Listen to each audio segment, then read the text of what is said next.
A calorie-based weight loss program often fails for two main reasons: how macronutrients affect your hormones and varying thermic effect of foods. Simply counting calories doesn't consider how different foods influence metabolism, fat storage, and ultimately fat burning.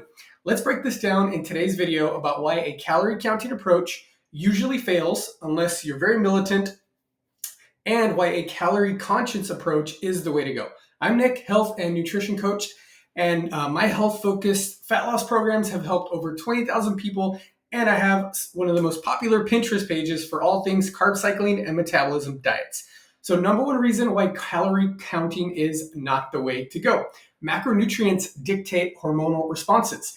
Different macronutrients, so we're talking about carbs, proteins, and fats, impact your hormones in very unique ways. Carbs, especially those with the high glycemic index, spike insulin, a hormone that, when elevated consistently, can lead to fat storage and insulin resistance, ultimately to weight loss resistance. More on that later. High carb, low fat diets often result in chronically high insulin, which raises cortisol levels and accelerates fat gain and cellular aging even more, making that fat even more stubborn to get rid of. On the other hand, replacing some of those carbs with high quality proteins and, of course, healthy fats can stabilize hormones and blood sugar.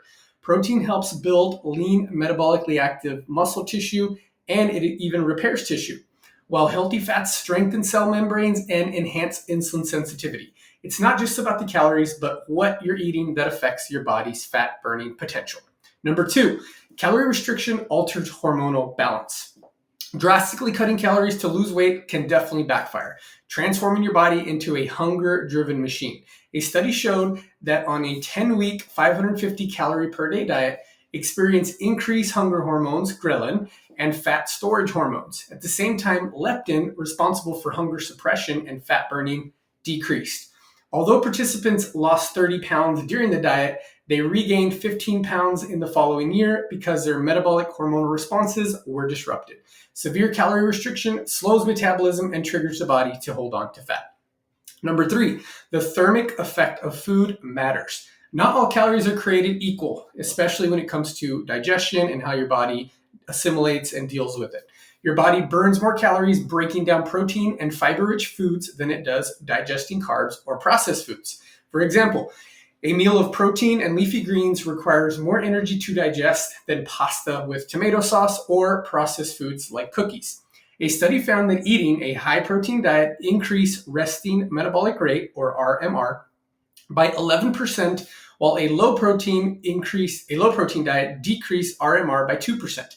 Participants on high-protein diets also converted more energy into lean muscle and less into fat.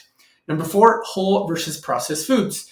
Whole foods, like I mentioned, burn more calories during digestion than processed foods with identical calorie counts. One study found that eating whole foods nearly doubled the thermic effect compared to processed foods. Whole foods also sustained an elevated energy expenditure for longer, boosting metabolism more effectively. So, just to sum things up, a protein calorie is not the same as a carb calorie, and not all carb, protein, and fat calories are created equal. Macronutrient ratios affect hormone response and your metabolism. Whole foods promote a higher thermic effect than processed foods. Total calories matter, but macronutrient balance and food quality are key for long-term sustainable fat loss and improving your body composition.